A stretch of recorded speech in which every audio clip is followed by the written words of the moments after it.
হঠাৎ বিকট আওয়াজ, কিছু বুঝে ওঠার আগেই আগুন ছড়িয়ে পড়ে তেলবাহী জাহাজে।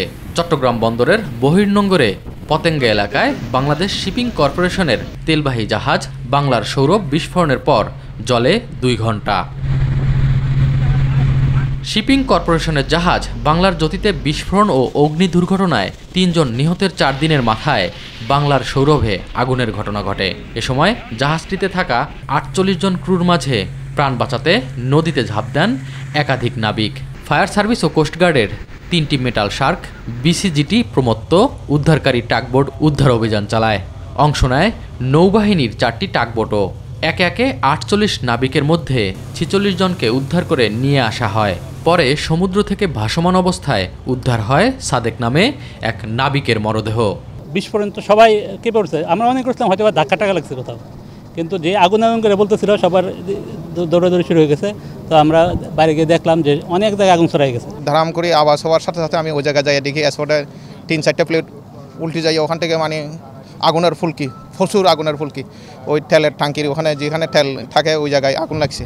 যেটা ব্লাস্ট হয়েছে, ব্লাস্টের মতো হয়েছে, আগুনটা ছড়াই গেছে বা আগুনের ফুলকিগুলো জ্বলতেছে। তখন আর দেখতে জানি যে কোথায় হয়েছে, কী হয়েছে বা রিস্ক। তখন আমরা সবাই আমাদের সেফটি ইকুইপমেন্টগুলো আছে, এগুলো নিয়ে আফটে চলে আসছে একদম।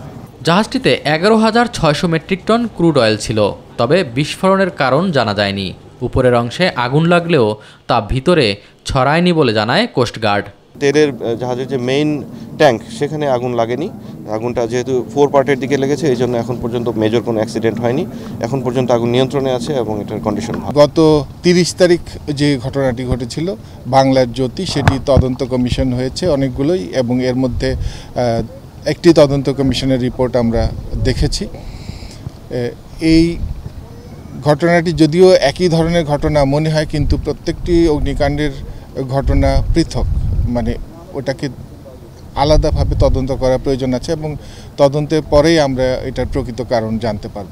উদ্ধার হওয়া নাবিকদের নৌবাহিনী হাসপাতাল বানৌজা পতেঙ্গায় জরুরি চিকিৎসা সেবা দেওয়া হয়। এস এম আরিফ, মাই টিভি।